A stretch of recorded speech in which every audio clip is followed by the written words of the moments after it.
Hello and welcome to Big Picture. I am Vishal Dahiya and today we will talk about the problem of Naxalism and how can we continue to fight this problem. Now, 4 BSF personnel were killed and 2 injured in an encounter with Naxals in the Kanker district of Chhatisgarh on Thursday.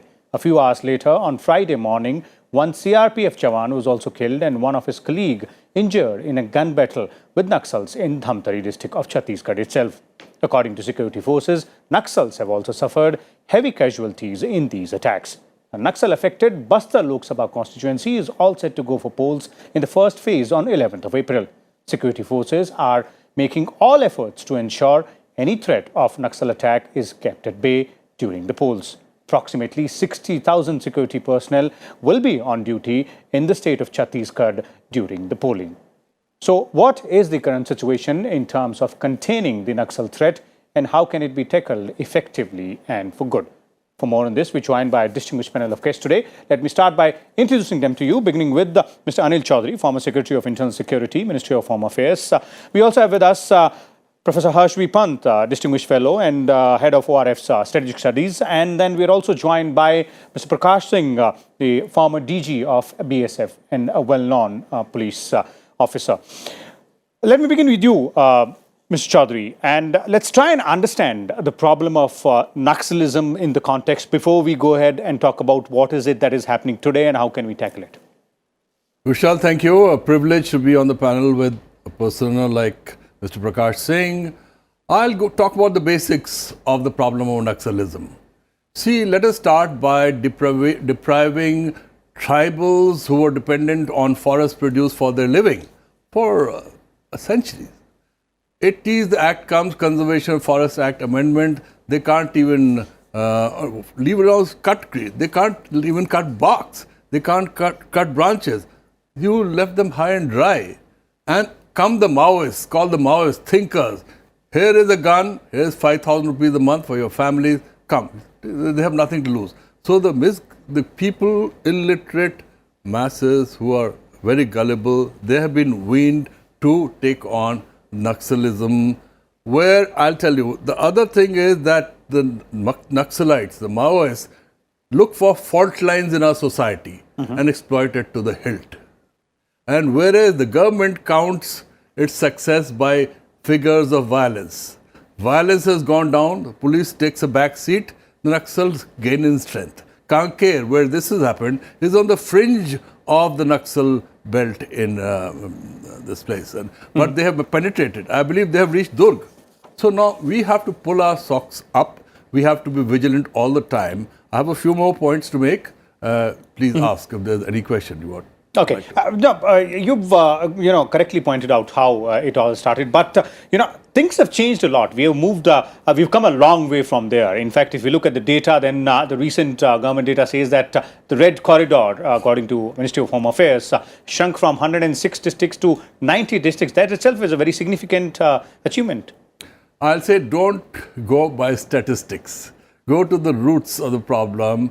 And the other thing is, if you want to have successes in counter-Naxal operations, intelligence, timely and active, actionable hold the key. The Naxal move in forest areas, their movement is from known to none. Our police parties moved in full uniform in the gaze of everybody.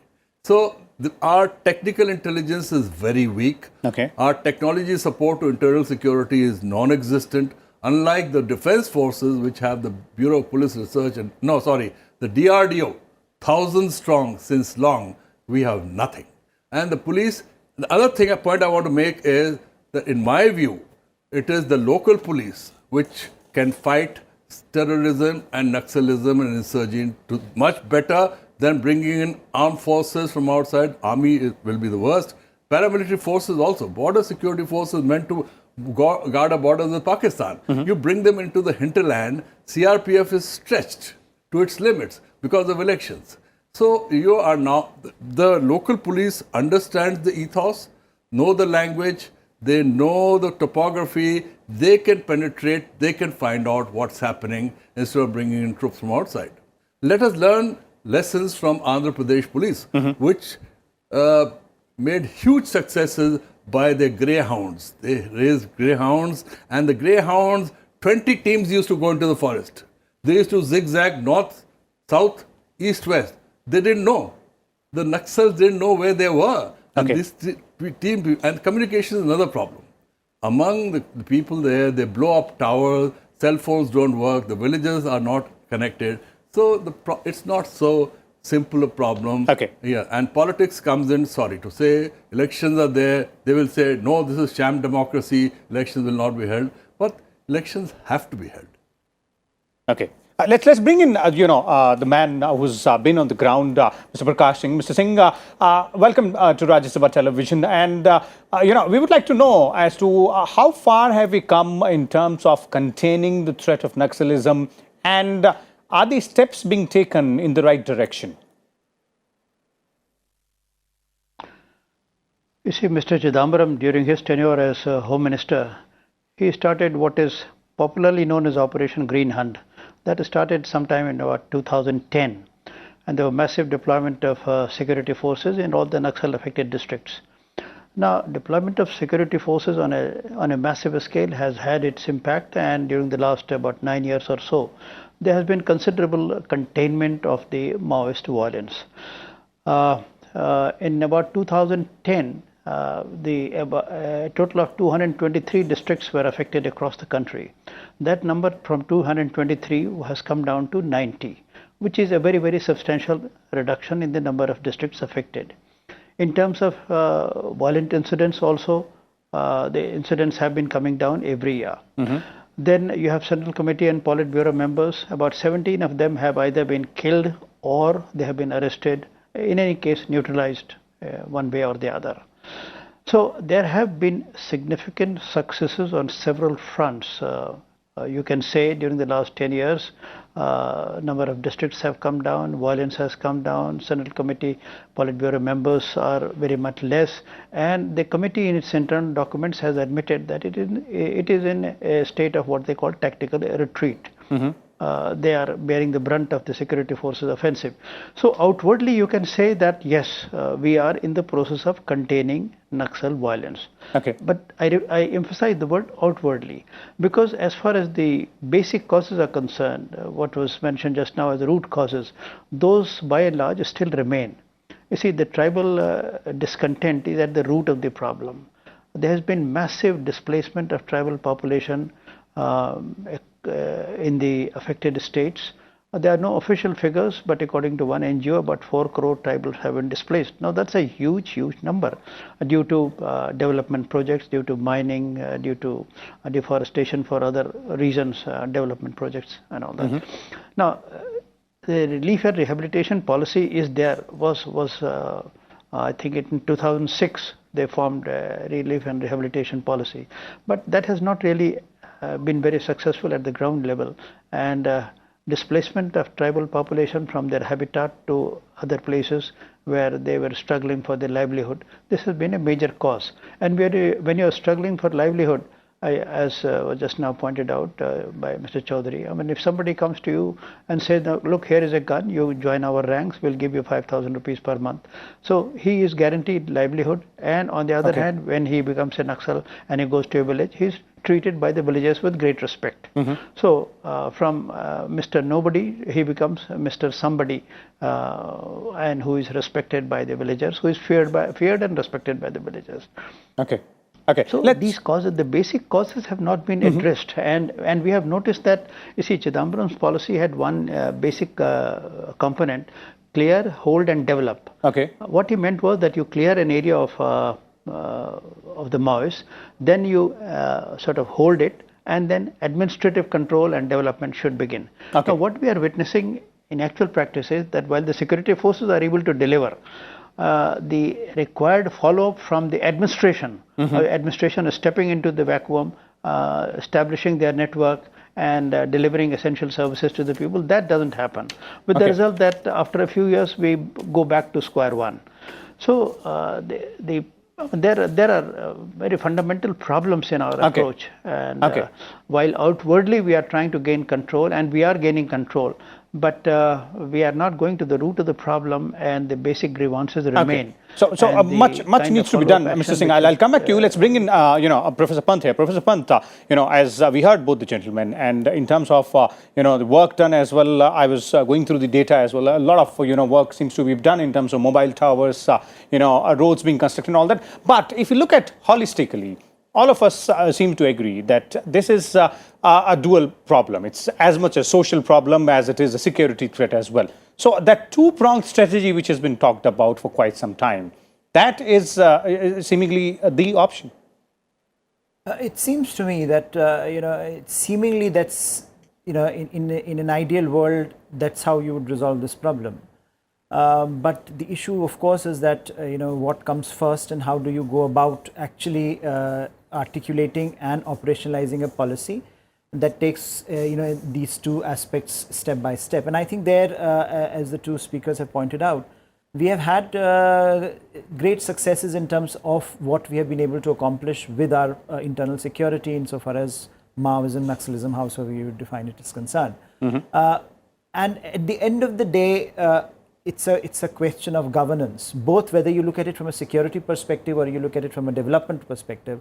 So long as state does not deliver, and deliver in a manner that the ordinary citizen, whether it is the Adivasi or whether it is the any of us, so long as we don't feel connected to the state in some fundamental way, I think the alienation will continue. And so the inability of the state to deliver in some quarters of administrative delivery as well as larger governance issues is clearly a problem. But I think also when we look at the structures and processes that have been put into place in the last few years, I mean, the Green Hunt was being talked about, and then of course we have had movement towards, whether this government has talked of aspirational districts, for example, their approach towards finding these districts which are part of the Maoist belt, and how do you incorporate them into those which are more aspirational, where certain developmental social, physical and social infrastructure development can be undertaken. So I think there is a sense in which the larger public policy in this country seems to get to the number of the problem, is getting the sense of the problem. But I think clearly, if you look at as you were saying that if you look at the numbers, for example, then the number of security forces that have been killed in the last 5 to 6 years is considerably down compared to the number of Maoists or Naxalites who have been either taken on board or who have been killed, neutralized. So I think clearly there is some positive movement in one direction. But if you are looking at changing the very governance topography of a part of the country that have been very, very backward, it's not going to happen overnight. Okay, it's going to take time. But Mr. Chaudhary, if you look at both things working hand in hand with each other, that is the governance, the developmental part of it, and obviously since if somebody is taking up guns against the elected government, then that has to be dealt with in a stern manner as well. So the security aspect, both will have to go hand in hand, and there's no doubt about that. Vishal, I agree with Professor Pant that it's a socio-economic problem, exploitation of the poor, which has been taken advantage of by the Naxal think tank, so-called.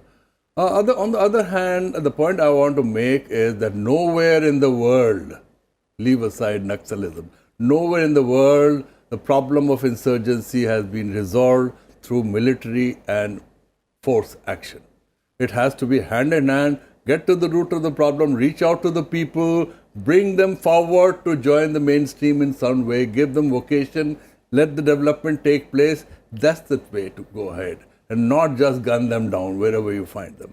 And nowhere in the world, I mean, Mizoram, you take any place, even outside, you got to get the people on board. As long as there's a feeling of alienation, deprivation, exploitation, this will be taken advantage of. But along with development, those people will also need to feel secure, and that would be with the presence of armed forces there. Sure. There has to be presence of armed forces, and there has to be security for those who are peace-loving, who would like to. That's a big problem, but they're scattered.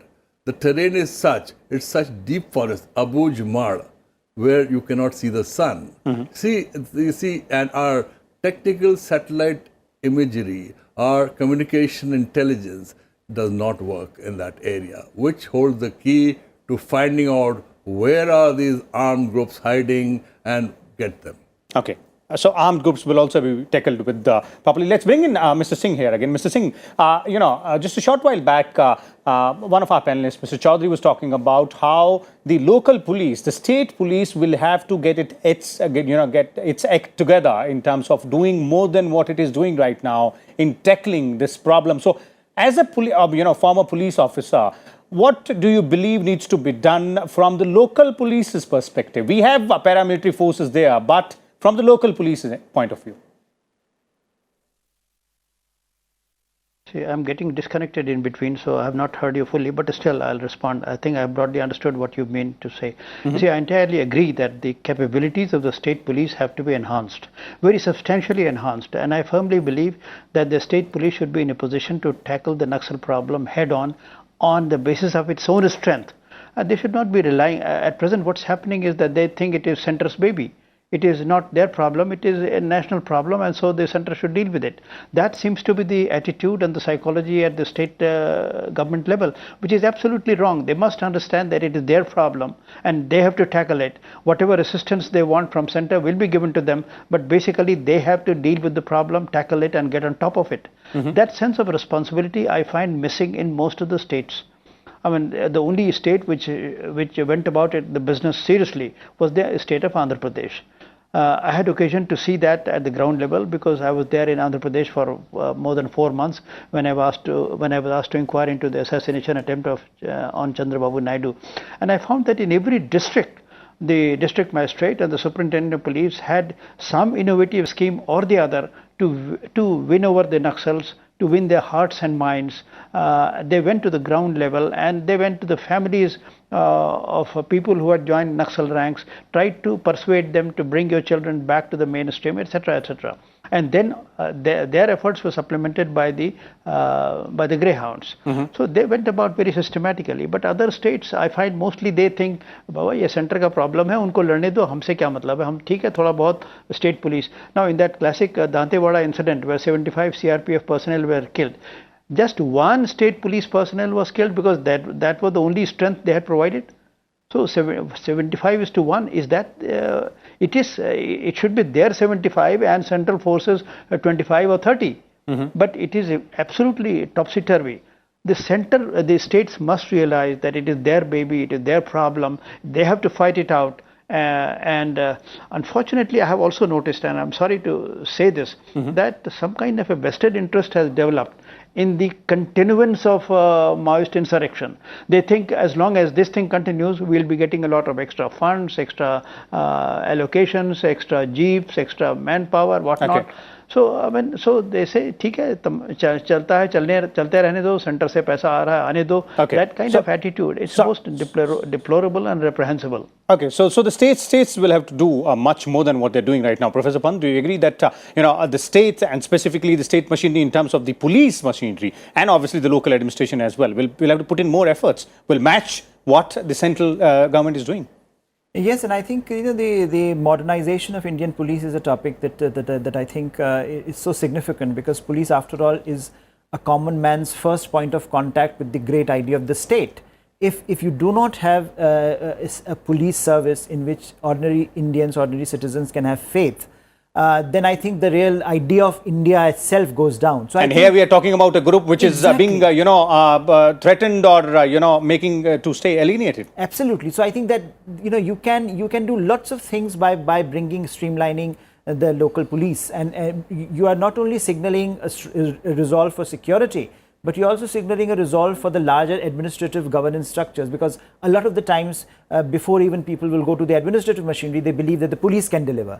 So if the security apparatus can deliver on some of the basic grievances that people have, I think a lot of this alienation can be gotten rid of. But unfortunately, that is not happening at the local level. And unfortunately, people find that the first time they interact with the local police, they have a very bad experience, and that then boomerangs into something much bigger, complaint against against the Indian state, complain against the way they are being treated, and so alienation, exploitation, etc. develops.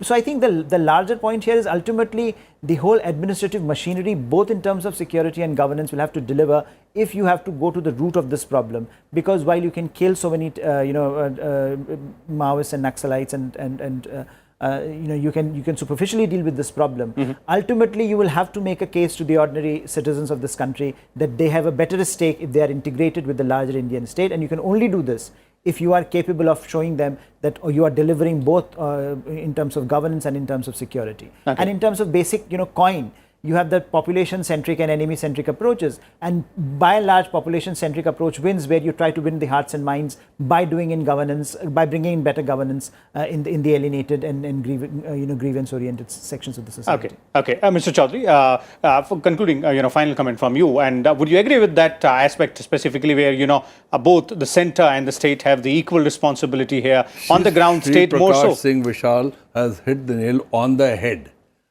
The central forces and the state police have to work hand in hand. Unfortunately, it does not happen.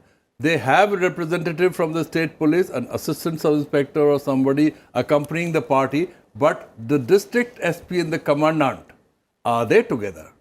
Unfortunately, it depends on local leadership. If they realize that it's our problem jointly, and district match, they must come forward, not just deputing an assistant sub-inspector to show them the way. No, he is absolutely right. Unless both treat this as a problem of internal security, threatening the security of the country, it's not the state problem. Policing is a state subject. No state government can run away from this fact. It's a constitutional reality they have to come to terms with. Okay, so finally, looks like both sides do have that responsibility. Let's have one concluding comment from Mr. Singh. Mr. Singh, according to you, what's the way forward from here? Because, it seems that we made some progress, in fact, a lot of significant progress, if we may put it in terms of data, in containing the problem of Naxalism. But we get to have that success, final success being achieved. The way forward is you address the basic problem, the problem of poverty, the problem of unemployment, the problem of inequalities, the problem of tribal discontent, the problem of forest rights. These are basic problems which need to be addressed. And at the same time, the capabilities of the state police have to be enhanced, and the state governments must view it as their problem primarily, and that of the central government secondarily. Once that change in mindset comes, I think we'll start seeing the end of the Naxal problem. Okay, so the change in mindset as well as working hand in hand with each other. Concluding comments from you, Professor Pant. Yes, absolutely. I think I would continue to reiterate that it is very important. It is going to be very important for, I think, for Indian state machinery to start delivering on the ground. And unless we make the transition from a system whereby we are looking at it primarily through the security to a prism where we are looking at through the prism of development and delivery, I think we'll be missing the mark. So hopefully that as the security situation improves, which according to various indicators of the data it has, then I think the onus lies on those who are there to deliver on the ground, to deliver and deliver it well. Okay, so clearly, as our panelists have pointed out, that as far as the problem of Naxalism is concerned, we have made some gains in terms of containing this problem. But from here onwards, all the stakeholders will have to build on this success and ensure that both things, that is development as well as the security aspect, go hand in hand. And for this, the centre and the state government machinery will have to act together. We'll come back again with a different topic and different set of guests. Till then, keep watching Rajya Sabha Television.